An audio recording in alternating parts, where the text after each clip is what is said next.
নির্বাচনের মৌসুম শুরু হয়েছে। বাংলাদেশের নির্বাচনের মৌসুম শুরু হয়ে গেছে। আপনারা ঘরে ঘরে যে বিএনপির পক্ষে ধানের শীষের পক্ষে সালাম পৌঁছে দিলেন।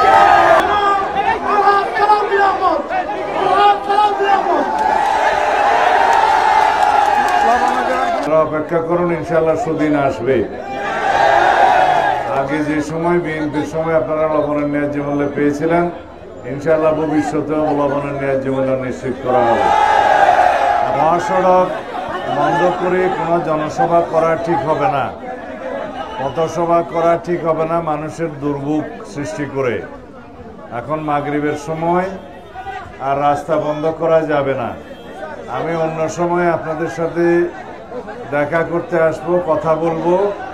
এই সময়টা জনসভা করার জন্য উপযুক্ত সময় নয়। এখন মাগরিবের আজান দিবে, বৃষ্টি বাদলের সময়। আপনাদের প্রতি কৃতজ্ঞতা জানাচ্ছি। অনেক কষ্ট করে এই ঝড় বৃষ্টির মধ্যেও আপনারা অপেক্ষা করছেন সেজন্য। কোটাখালীবাসীর কষ্ট আছে, দুঃখ আছে, লবণের ন্যায্য মূল্য নাই, আমরা জানি।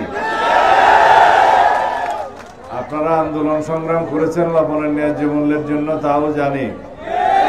সরকারের কাছে আমরা আবেদন নিবেদন করেছিলাম, আমরা আবেদন করেছিলাম, আপনারা আপনাদের আবেদন নিয়ে ঢাকায় গিয়েছেন, জেলা প্রশাসনের কাছে দিয়েছেন, সরকারের কেন্দ্রীয় দপ্তরে পৌঁছেছেন, জানি কোনো লাভ হয় নাই। আপনারা অপেক্ষা করুন, ইনশাল্লাহ সুদিন আসবে। আগে যে সময় বিএনপির সময় আপনারা লবণের ন্যায্য মূল্যে পেয়েছিলেন, ইনশাল্লাহ ভবিষ্যতেও লবণের ন্যায্য মূল্য নিশ্চিত করা হবে। আপনারা ভালো থাকবেন। আরো অন্যান্য যা কিছু সমস্যা আছে পর্যায়ক্রমে ইনশাল্লাহ আমরা আলাপ আলোচনা করে সেগুলো চিহ্নিত করব এবং সমাধান করা হবে। এখন বাংলাদেশের নির্বাচনের মৌসুম শুরু হয়ে গেছে।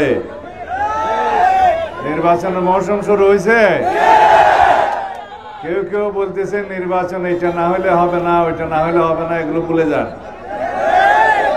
যারা বলছে যে নির্বাচন চায় না এবং নির্বাচনের আগে অনেক রকমের শর্ত দিচ্ছে, তাদের প্রতি নসিহত হলো যে সমস্ত শর্ত এবং যে সমস্ত সমস্যা আপনারা চোখে দেখছেন, এগুলো আলাপ আলোচনা করে ইনশাআল্লাহ গণতন্ত্রের উত্তরণের পক্ষে সহজতর করতে হবে।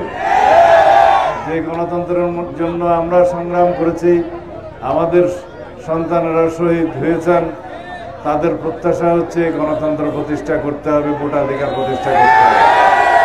বিগত 16-17 বছরে মানুষ আন্দোলন করেছে, সংগ্রাম করেছে, রক্ত দিয়েছে, শহীদ হয়েছে এই গণতান্ত্রিক অধিকার প্রতিষ্ঠার জন্য। সুতরাং আমাদেরকে সবাইকে ঐক্যবদ্ধ থাকতে হবে এবং আগামীতে যে নির্বাচনের সময়সীমা ঘোষণা হয়েছে তার আগে আপনারা ঘরে ঘরে যেয়ে বিএনপির পক্ষে ধানের শীষের পক্ষে সালাম পৌঁছে দেবেন। খুদা হাফেজ, ভালো থাকবেন। আসসালামু আলাইকুম।